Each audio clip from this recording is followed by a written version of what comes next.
आज हम कौटिल्य के विदेश नीति या परराष्ट्र संबंधों के बारे में विचारों को जानने का प्रयास करेंगे। कौटिल्य ने अपने मंडल सिद्धांत में विदेश नीति को समझाने का प्रयास किया है कि किसी राज्य को किस प्रकार अपनी नीति का अवलंबन करना चाहिए।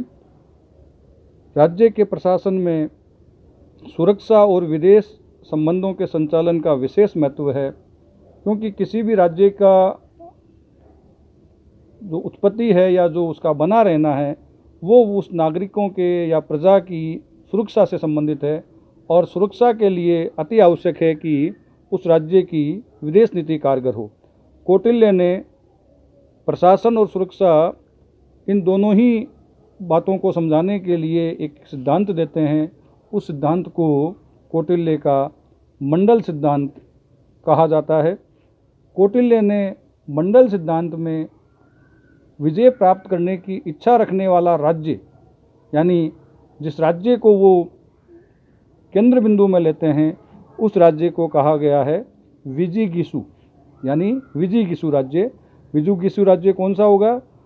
वह विजिगीषु ऐसा नृपति है जो विजय की कामना करता है, अर्थात वे देश के अनेक राज्यों पर अपना प्रभुत्व स्थापित करके अपने राज्य का विस्तार करना चाहता है, असाधारण शक्ति, सम्मान और यश प्राप्त करना चाहता है।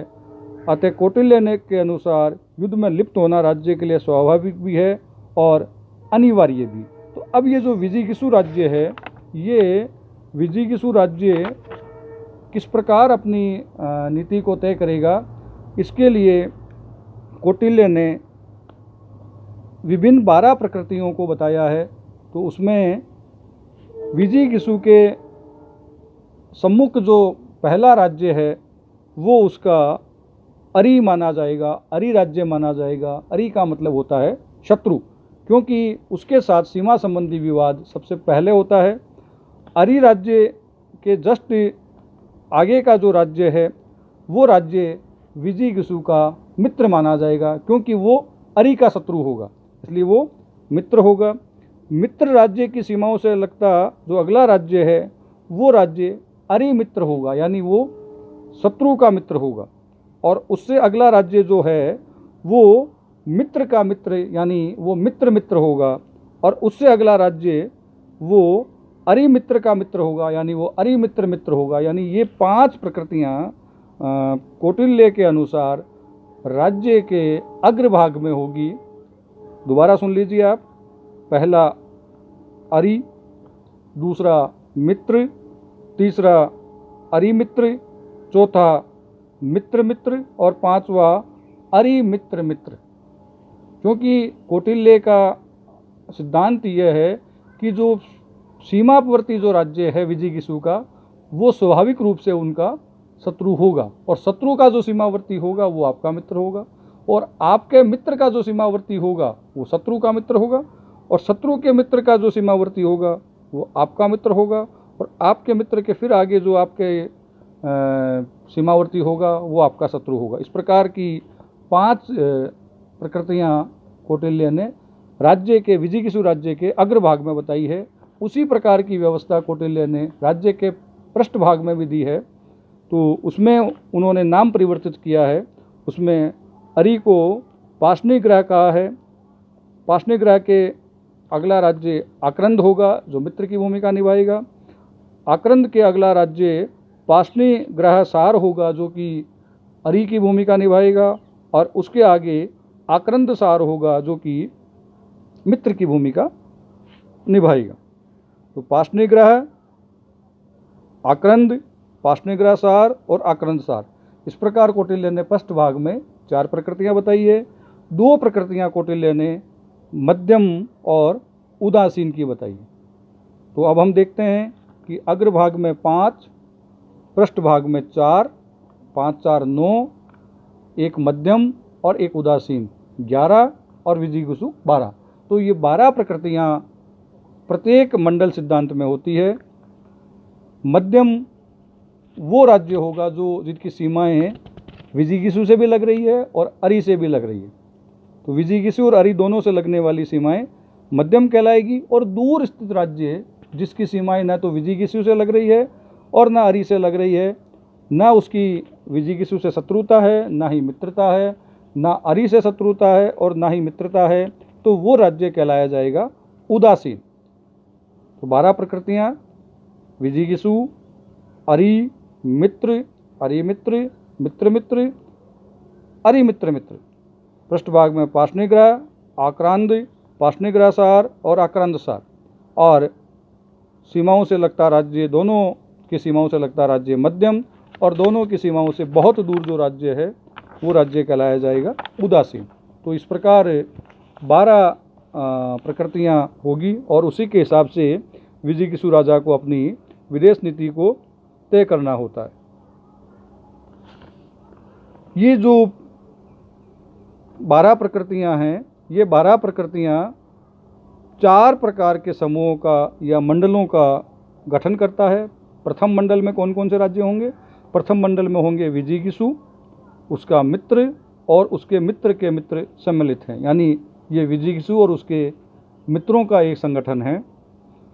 दूसरा जो मंडल होगा, इसमें विजिगीषु का शत्रु, शत्रु का मित्र और शत्रु के मित्र का मित्र सम्मिलित है, यानी यहाँ पे शत्रु पक्ष का गठन होगा। तीसरे मंडल में इसमें मध्यम, उसका मित्र और उसके मित्र का मित्र सम्मिलित है, यानी ये मध्यम जो शासक होगा या मध्यम जो राज्य होगा उसका एक समूह होगा।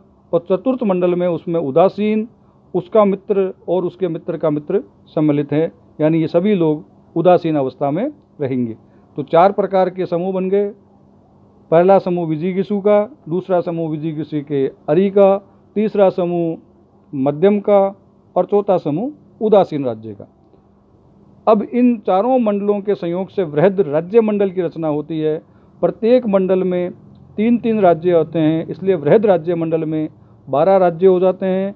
इन्हें राज्य प्रकृतियाँ कहा जाता है, इन्हें राज्य की प्रकृतियाँ कहा जाता है। और प्रत्येक प्रकृति में 5-5 इसके प्रकृति होती है, तो वो कुल मिला के 72 प्रकृतियाँ मंडल सिद्धांत में बताई गई है। विजिगीषु को यह ध्यान में रखना चाहिए कि उसके शत्रुओं और उसके सहायकों की सम्मिलित शक्ति उसकी अपनी और अपने सहायकों की शक्ति से आगे न बढ़ जाए, यानी उसको सतत रूप से प्रयास करना चाहिए कि उसके शत्रुओं की शक्ति उसके स्वयं के समूह की शक्ति से ज़्यादा नहीं हो जानी चाहिए। कौटिल्य ने 3 प्रकार की शक्तियों का उल्लेख किया है कि वो शक्तियाँ कौन कौन सी होती है। पहली शक्ति कौटिल्य ने बताई है मंत्र शक्ति।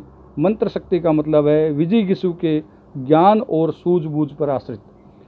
प्रभु शक्ति का मतलब है कोष और सैन्य बल पर आश्रित। और तीसरी शक्ति है उत्साह शक्ति, उसके पराक्रम, साहस और मनोबल पर आश्रित है। यानी पहली शक्ति नॉलेज की है, दूसरी शक्ति आपका फिजिकल पावर है, और तीसरी आपकी शक्ति है कि आपके राज्य का मनोबल कैसा है, मेंटल पावर कैसा है, उसकी शक्ति है। इन चारों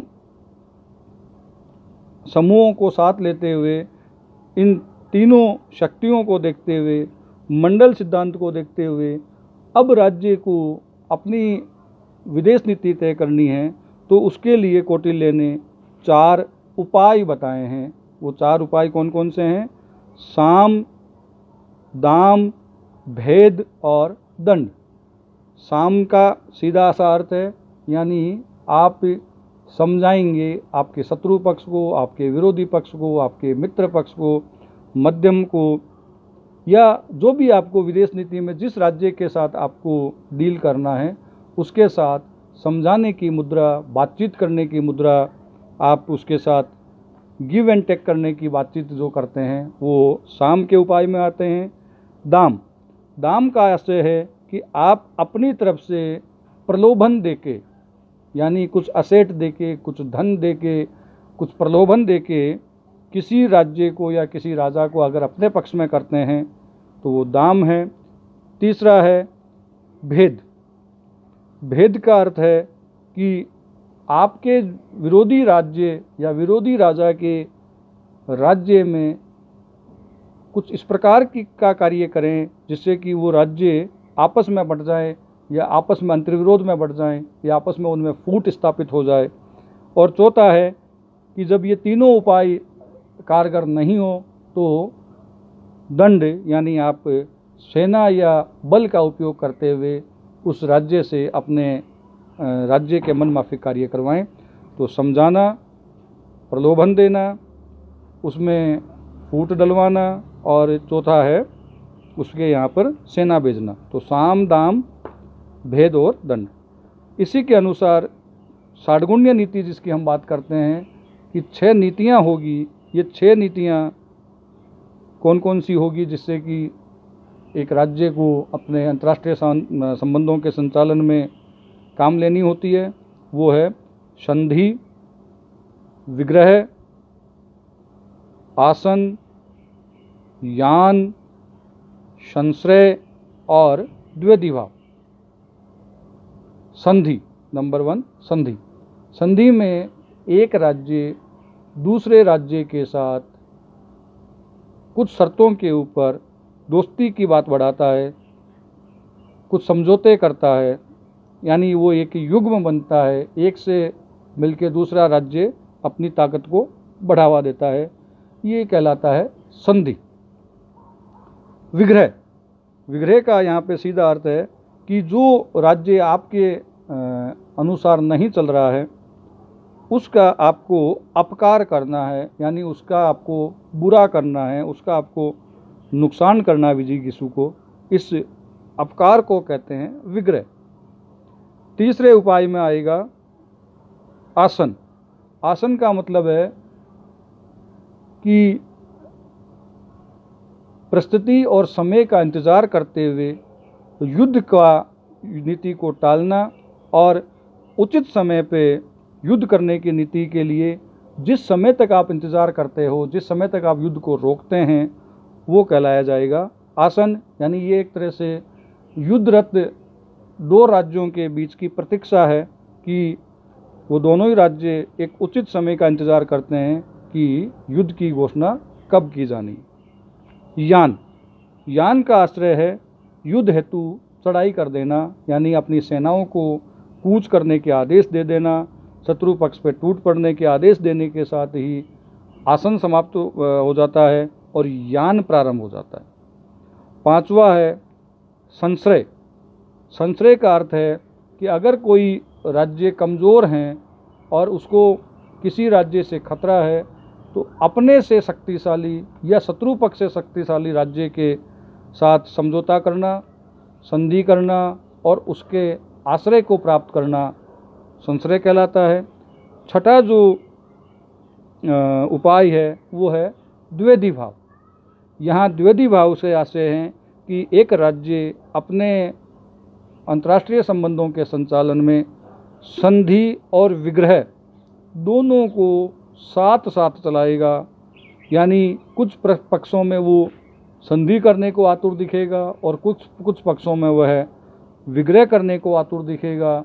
अगर इसका बड़ा उदाहरण आप अंतर्राष्ट्रीय राजनीति में देखना चाहते हैं तो शीत युद्ध अपने आप में एक तरह का द्विवेदी भाव था कि ना उसमें युद्ध था और ना ही उसमें मित्रता थी। कौटिल्य के अनुसार विजेता राजा को विजित देश की प्रजा के नेताओं का साथ देना चाहिए और वहाँ के रहन सहन, भाषा, रीति रिवाज, मेले, त्योहारों इत्यादि को अपना लेना चाहिए, जिससे कि भविष्य में विजित राज्य की प्रजा विजेता राज्य के विरुद्ध विद्रोह ना करें और शांति से अपना जीवन यापन करते हुए राज्य को अपने कर की अदायगी करें।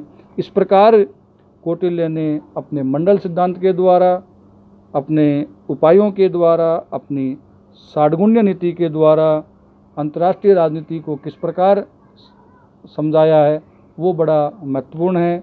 और अगर हम वर्तमान के अंतर्राष्ट्रीय राजनीति को देखें, जो कि अब इस रूप में भू राजनीति इतनी प्रभावी नहीं रही है, उसके बावजूद अगर हम भू राजनीति के आधार को देखेंगे तो कौटिल्य का मंडल सिद्धांत एक महत्वपूर्ण सिद्धांत है और प्रत्येक शासन व्यवस्था को, कूटनीतिक व्यवस्थाओं को कौटिल्य के विदेश नीति या अंतर्राष्ट्रीय संबंधों या परराष्ट्र संबंधों के बारे में जो विचार है उस विचार को समझने का प्रयास करना चाहिए और उन विचारों के आधार पे अपनी विदेश नीति को नियत करने का प्रयास भी किया जाना चाहिए। धन्यवाद।